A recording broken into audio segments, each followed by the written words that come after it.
Você já deve ter ouvido falar de uma tal de reforma administrativa, não é? Mas você sabe o que ela é? Do que ela trata? Como ela pode afetar a sua vida e a de todos os brasileiros que utilizam os serviços públicos? E se você for servidor público ou pretende ser algum dia, o impacto das mudanças propostas pela reforma administrativa é mais direto ainda. O texto da PEC 32, proposta de emenda à Constituição, surgiu lá em 2020, no governo anterior. Agora, no segundo semestre de 2025, a Câmara dos Deputados retomou com prioridade a agenda da reforma administrativa, mesmo sem ter um texto final apresentado pelo grupo de trabalho que foi criado para formar o conjunto dessa proposta. O coordenador do grupo de trabalho e relator da reforma é o deputado Pedro Paulo, do PSD do Rio de Janeiro.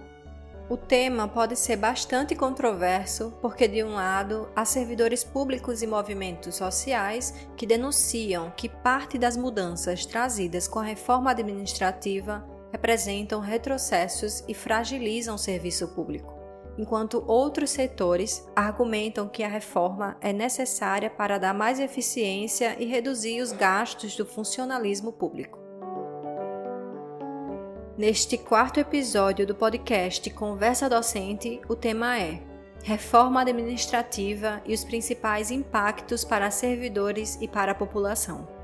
Para explicar tudo isso e responder às principais questões, nós vamos conversar com a cientista política Luciana Santana, que é professora do Instituto de Ciências Sociais da UFAL, a Universidade Federal de Alagoas, além de mestre e doutora em Ciência Política. Eu sou Karina Dantas e esse é o Conversa Docente, um podcast da ADUFAL que dá voz à docência e às lutas por uma sociedade mais justa e democrática.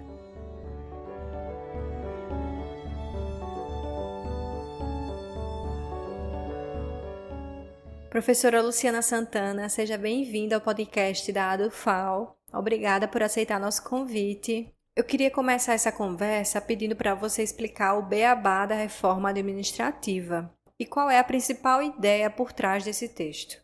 Primeiro, queria agradecer o convite para estar participando, desse podcast e também para a gente estar tratando de um tema tão importante, como é esse da reforma administrativa. Bom, não é a primeira reforma que a gente tem, A gente já teve em alguns momentos outras reformas. Essa reforma em específico, ela busca mudar regras aí que vão atingir, claro, novos servidores públicos. E aí a gente vai passar a ter, caso venha a ser aprovada, principalmente mudanças que vão limitar a estabilidade, do emprego de algumas carreiras, além de cortes de alguns benefícios que os servidores têm, que foram adquiridos ao longo do tempo.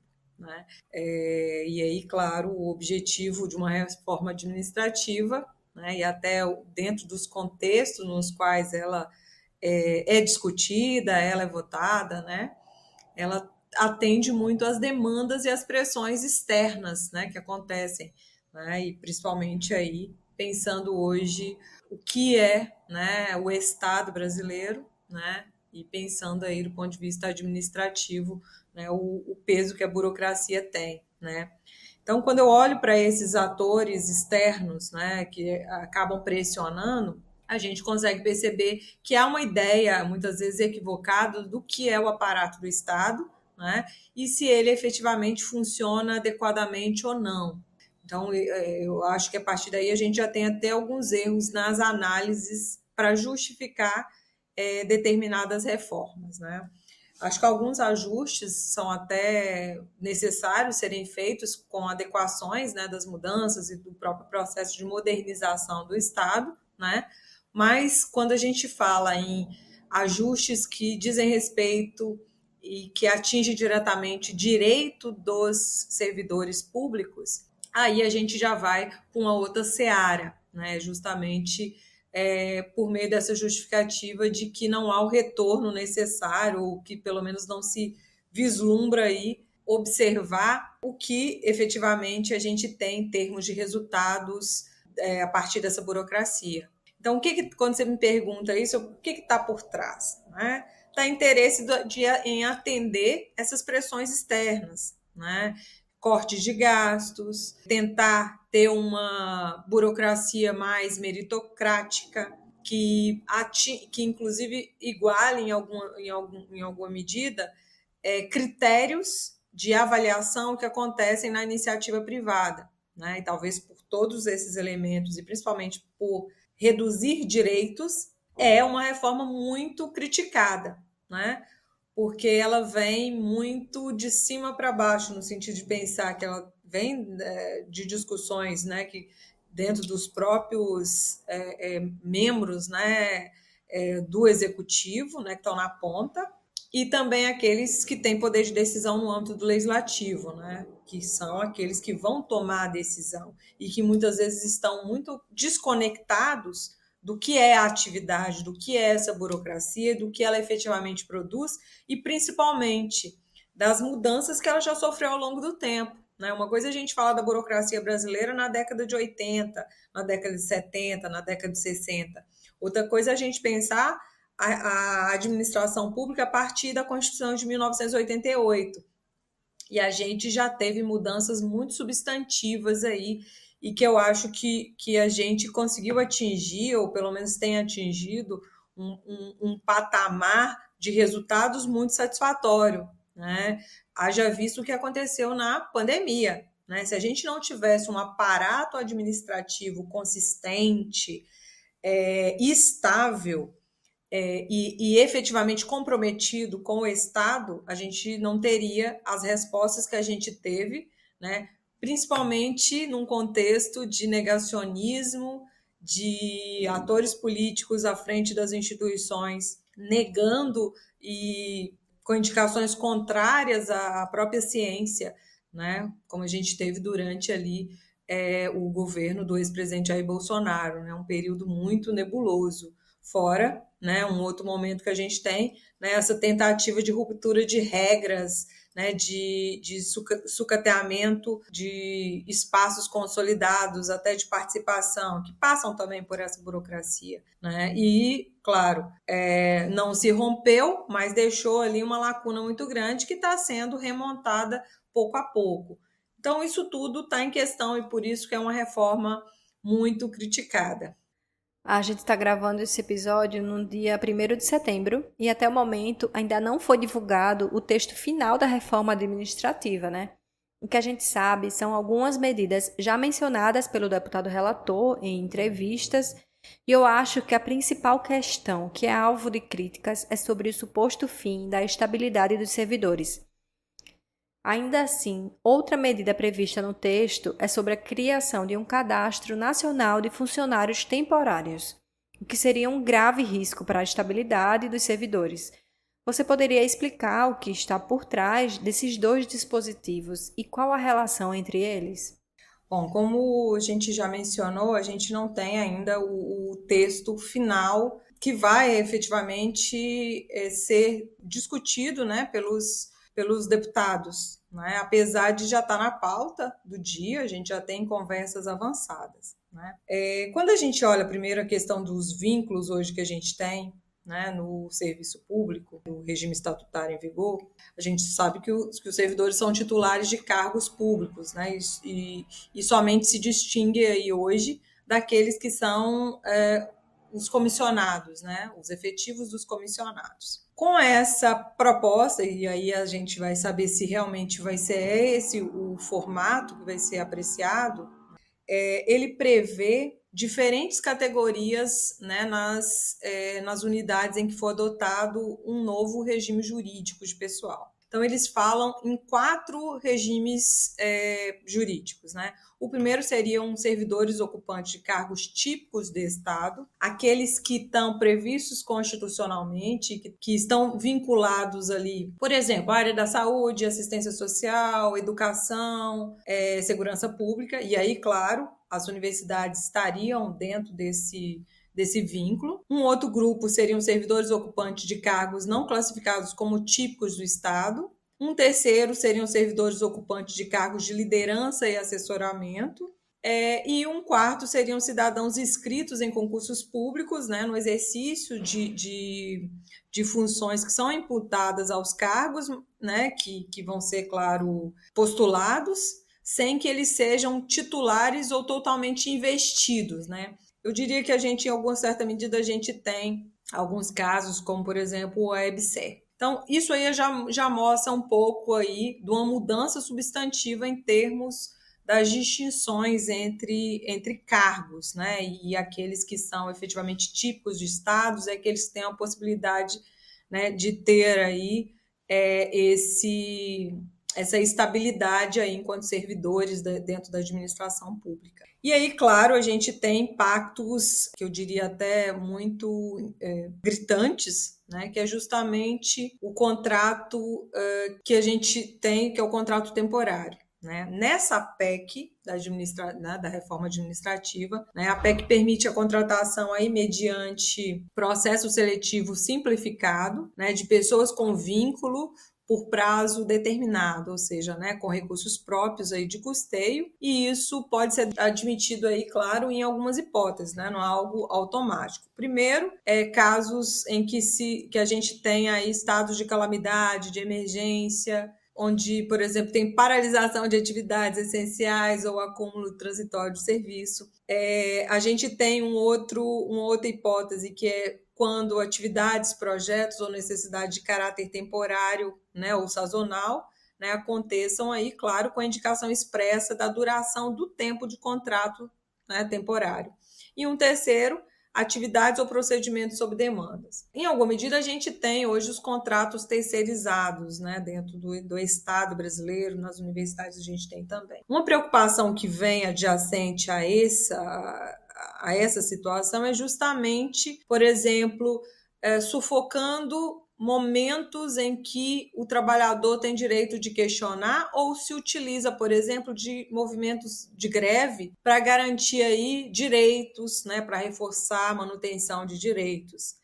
Então, se há um dispositivo constitucional que faz, né, que delega aí à administração pública essa contratação temporária para sanar determinados tipos de excepcionalidades, isso pode incorrer aí, né, numa fragilização, né, nos movimentos de luta, né, nos direitos efetivamente que os trabalhadores têm de pressionar os governos, né, e os próprios parlamentares em relação aí a esse processo. Um outro ponto que talvez não tenha sido mencionado é justamente sobre as etapas, né, dos concursos públicos, né, em que, além, né, da exigência, claro, da obrigatoriedade do concurso público para acessos aos empregos estáveis, né, os empregos permanentes, fala-se na possibilidade de implementação de uma segunda etapa para o concurso, né, na qual aí o candidato ele passa por um vínculo de experiência, que aí esse vínculo de experiência é que vai determinar a classificação final. E aí, claro, se a gente pensa a nossa realidade nas universidades, e inclusive o perfil daqueles que né, se postulam aí como candidatos nos nossos concursos, a gente pode ter um impacto muito grande, né? Justamente que a gente tem aí uma trajetória até, né, fez mestrado, doutorado e tenta o concurso público. Então, a gente pode ter um comprometimento aí em termos desse vínculo de experiência, né? Eu acho que a gente já tinha ali, a gente já tem nos nossos próprios concursos baremas, né, e outros tipos de regulamentações previstas, né? Então, a gente pode ter aí, caso venha a ser aprovado e seja replicado para além da administração pública, né, mais direta, né, a gente pode ter também um impacto aí nas autarquias, como é o caso, né, das universidades. Existem ainda outras medidas que estão previstas no texto da reforma administrativa e que reforçam esse discurso de modernizar o Estado, de ter foco na eficiência, no mérito e em cortar privilégios. Mas o que fica evidente mesmo é o esvaziamento da função social dos serviços públicos e a intensificação da precarização do trabalho dos servidores, o que pode terminar piorando a qualidade dos serviços prestados à população, além de um eventual adoecimento devido à sobrecarga de trabalho. Qual é a sua avaliação sobre isso? tudo aquilo que vem para minar direitos, né, de trabalhadores e que são adquiridos por meio, claro, de lutas sociais, né, não é algo dado. A gente tem que entender que o histórico de aquisição de direitos, né, no Brasil, ele nunca foi algo presenteado aos trabalhadores, né? Pelo contrário. Todos esses processos demandaram aí muitas lutas e muitas pressões sociais, né? Então, quando a gente vê, né, uma proposta de reforma administrativa que não começa a ser discutida por baixo, que não é apresentada, né, por aqueles agentes que são representativos dos trabalhadores na base, a gente pode criar aí efetivamente todas essas situações, criar situações que geram aí, né, esses desincentivos, né, ao trabalhador de uma forma geral, né, produzindo, claro, adoecimento, né, essa precarização aí, né, inclusive as pessoas passam a ter efetivamente menos predisposição para entregar. E se o objetivo é modernizar, ele precisa estar acompanhado também de entender que essa administração pública é formada por pessoas, e essas pessoas precisam, né, se sentir parte desse Estado, né? Elas precisam se sentir reconhecidas, bem remuneradas, motivadas, e garantir aí que a gente tenha, né, estrutura, né, de trabalho, que a gente possa efetivamente ter essa completude de demandas que os trabalhadores têm, né? E aí, claro, por isso também a gente vê tantas críticas, né, a esse projeto, a gente vê poucas discussões. Se a gente chega para conversar hoje, provavelmente com alguns outros colegas, muitos sequer sabem efetivamente que está na pauta do dia, sendo que essa pessoa vai ser atingida diretamente pelo que for decidido ali pelos deputados e senadores. Então, isso mostra um descolamento da realidade desses representantes com aqueles que eles deveriam estar representando de fato ali no âmbito do Congresso, né? Então, claro que a gente corre aí em riscos maiores de potencializar problemas que a gente tem hoje, que é estar lidando com uma administração pública, com uma burocracia que cada vez mais exige, mas que, por outro lado, não dá as condições devidas de trabalho. E a gente tem uma heterogeneidade muito grande de situações, né, dentro da administração pública, né, como um todo, né? A gente há muitos desequilíbrios, né, entre remuneração, entre direitos, né? Se a gente compara primeiro entre os poderes, se a gente compara entre os níveis, né, dentro de um próprio poder, né, dentro do próprio executivo, a gente vai encontrar muitas desigualdades, né, dentro desse processo. O que a gente precisaria era justamente começar a trabalhar uma redução dessas desigualdades, né? E não é falando, vamos fazer um corte geral sobre isso, não. A gente precisa também entender a realidade, né, de cada um desses servidores públicos, né? A gente precisa primeiro ver entre os poderes onde é que está um desequilíbrio maior. Por que há no judiciário, né, um tipo de valorização, né, que é diferente do executivo? Por que entre o legislativo e o executivo também a gente continua vendo essa distorção tão grande? Coisas mínimas, né? Até férias, auxílio alimentação, só para a gente dar alguns exemplos. Quando a gente compara, a gente vê que é uma outra realidade. E dentro do próprio poder executivo, a gente também consegue ver muitas desigualdades. Então, por exemplo, vou falar a questão de carreira. Uma coisa é a carreira do magistério superior que a gente faz parte. Outra coisa é a carreira, por exemplo, no Ministério de Ciência e Tecnologia, com, né, colegas que só tratam ali muito mais da área de pesquisa, que é muito mais valorizado com o professor que tem que trabalhar com a docência, com a extensão, com a pesquisa e com a administração, porque a gente também, né, tem que trabalhar com a gestão. Então, acho que isso já seria um ponto inicial para uma conversa sobre reforma, e não da forma como está sendo colocada aí, né, sem qualquer diálogo com os sindicatos, né, ou pelo menos um diálogo saudável e que realmente venha de encontro aos interesses desses trabalhadores e trabalhadoras. Outro ponto, que é uma preocupação permanente dos movimentos sociais e sindicais, é fazer com que a população entenda de fato o que representa essa reforma administrativa, quais as mudanças que ela vai ocasionar e como ela vai afetar o cidadão que utiliza o serviço público, que na verdade a gente sabe que todos os cidadãos utilizam, né? Só que uns precisam mais do que outros. Então é uma luta permanente para que todos se engajem na defesa do serviço público com o objetivo que ele só melhore e não piore. Nesse aspecto, qual é a sua avaliação do que pode ou precisa ser feito para que essa reforma administrativa chegue no conhecimento popular, na esfera pública? Bom, a gente, claro, está vivendo um período de muita desmobilização social, e isso, claro, acaba sendo muito perverso para qualquer movimento organizado, né? Os sindicatos, os partidos, enfim, e outros movimentos sociais, né? O fim, por exemplo, da contribuição sindical obrigatória, isso também causou um impacto muito grande, né, nesse processo, né? E isso tudo faz com que as pessoas realmente estejam menos conectadas, né, com essas realidades, né? E a gente vive um processo de desinformação muito grande, né? Então, por mais que a gente tenha um Estado que entrega muito, isso não é lido pela população como entrega de Estado. E aí a gente pode falar de todas as áreas, né? De todas as áreas, né, de atuação do Estado, principalmente a área de saúde, educação, assistência social e segurança, né? Que são as três principais, né? Os pilares, né? Em termos de entrega, né? De que chega à população.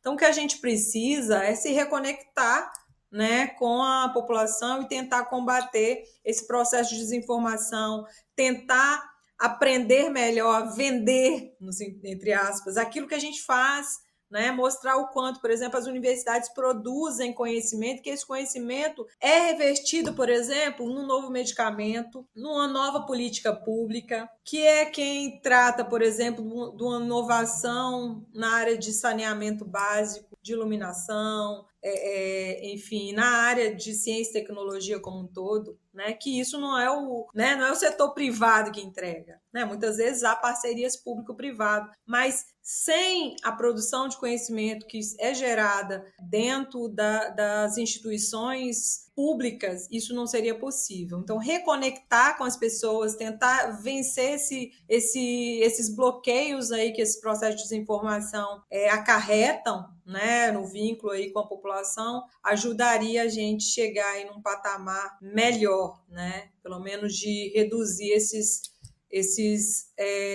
erros, né, em termos da informação e daquilo que efetivamente a administração pública produz, né? A gente fica muito focada em casos extenuantes, né, muitas vezes que ganham muito mais repercussão na mídia do que aquilo que acontece no nosso dia a dia, e isso realmente acaba prejudicando o Estado brasileiro como um todo, né, toda a sociedade, né? Isso é muito perverso. E, enfim, acho que a gente precisa continuar batendo firme, ocupando os espaços, dialogando e fazendo com que as pessoas compreendam mesmo o papel dessa burocracia administrativa, porque essa burocracia, né, e aí formada por esses trabalhadores e trabalhadoras, merecem esse reconhecimento, merecem essa valorização, e que a gente está falando hoje de uma outra administração pública. A gente não está falando dessa administração pública que ficou no passado, que muitas vezes era realmente muito encostada, né, no sentido de não entregas, né? Hoje a gente já tem uma outra realidade, né? O Estado brasileiro ele tem dado conta, né? Tanto que ele tem aí, né, se mantido de pé mesmo quando ele é muito atacado, como a gente viu aí em alguns anos aí que se passaram. Então a gente está numa outra realidade. Espero que a gente possa aí estar contribuindo mais e mais com esse debate. Professora Luciana, muito obrigada por participar dessa conversa, por ter trazido tanto conhecimento. Você ajudou aqui a esclarecer muitas dúvidas recorrentes, não só minhas, como tenho certeza dos nossos ouvintes também. E eu deixo aqui esse espaço aberto para que você volte sempre. Eu queria agradecer mais uma vez, né, pelo convite, né? Estou sempre aqui à disposição. E eu acho que a gente precisa acompanhar, né? A reforma administrativa está aí na pauta, do Legislativo. A gente precisa aí ser um público atento, tá aí acompanhando, insistindo e tentando reforçar nosso papel para não ter direitos sendo negados aí, né, a todos os trabalhadores, todos os servidores públicos brasileiros. Este foi o 4º episódio do Conversa Docente, o podcast da ADUFAL, Associação dos Docentes da UFAL. Esperamos contar com a sua audiência nos próximos episódios que vão ao ar cada 15 dias, sempre às sextas-feiras, nos canais da ADUFAL no YouTube, Spotify, Deezer, Amazon Music e podcasts da Apple. Não esqueça de avaliar esse episódio e compartilhar nas suas redes sociais. Até mais!